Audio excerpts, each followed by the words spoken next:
Bonjour et bienvenue sur la cuisine des Linoucha. J'espère que vous allez bien, les amis. Aujourd'hui, je reviens vers vous avec un gâteau sablé aux amandes et confitures et du cacao, idéal pour le goûter des enfants. Un gâteau facile, rapide et surtout économique. Découvrons la recette ensemble. Je vais commencer par mélanger les œufs entiers avec du sucre. Alors, je vais les battre avec la main dans une jatte. Bizarrement, à chaque fois que je réalise ce type de gâteau avec la main, ça me rappelle ma maman, ma grand-mère, paix sur son âme, qui se mettait dans la cuisine assise parce qu'elle faisait tout assise. Et elle commençait tous les gâteaux par mélanger ses œufs avec le sucre glace sans mesure. Ils avaient les mesures exactes dans la tête en fait. Elle versait de l'huile par la suite, c'est ce que je vais commencer par faire. Je vais verser de l'huile de table.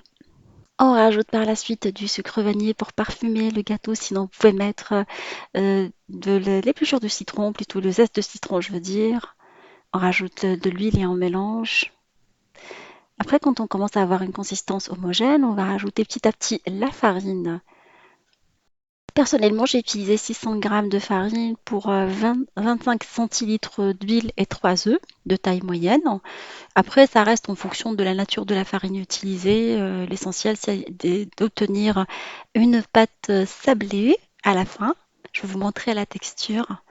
On rajoute par la suite la levure chimique et on continue à racler les coins jusqu'à ce qu'on obtienne une bonne pâte sablée.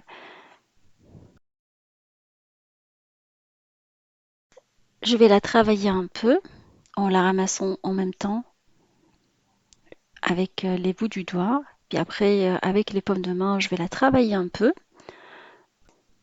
Voilà, on a une bonne consistante. On continue à la travailler vite fait pendant 5 petites minutes. Pas beaucoup, juste histoire de la malaxer un peu.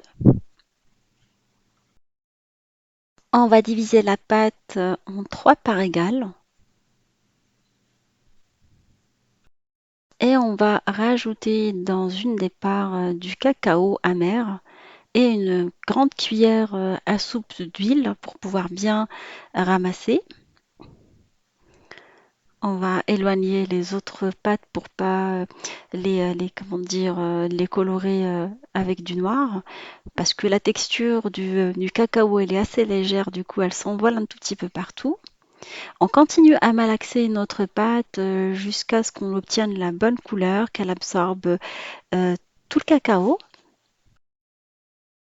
On va aplatir à l'aide d'un rouleau à pâtisserie une première part de la pâte en essayant de lui donner une forme rectangulaire parce que le moule que je vais utiliser, c'est un moule rectangulaire. Du coup, il est nécessaire de commencer à l'aplatir sur un plan de travail légèrement fariné. Et après, on va la prendre à l'aide du rouleau à pâtisserie et on va venir la déposer sur la plaque à cuisson.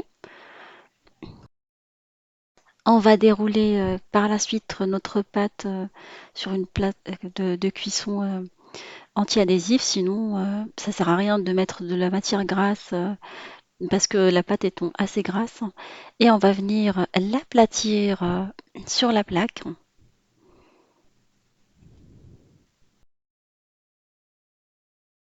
On essaie d'égaliser la surface à l'aide d'un rouleau à pâtisserie et nos mains jusqu'à ce qu'on ait la même épaisseur à peu près partout.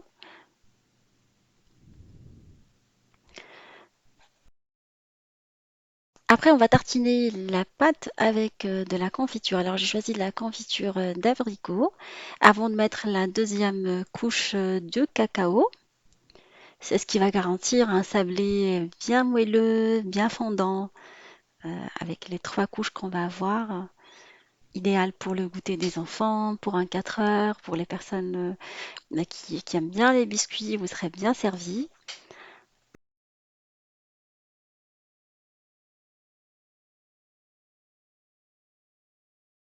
Après, j'ai pris la pâte de cacao que j'ai aplatie entre 2 feuilles de cuisson.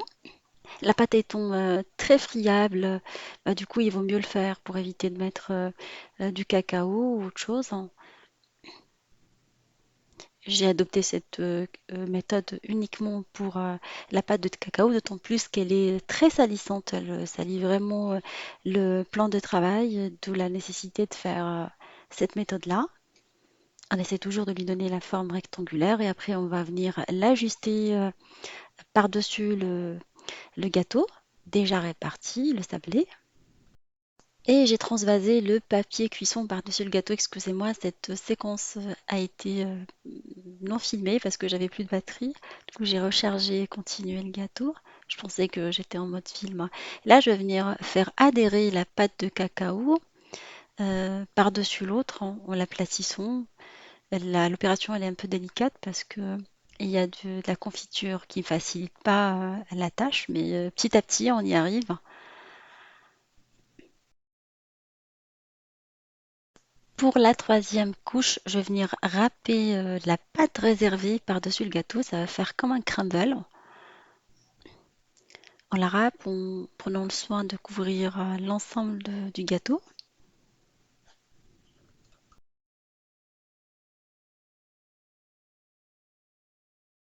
On égalise la surface, on prend les grands morceaux. S'il faut par la suite les passer au râpe, on le fait.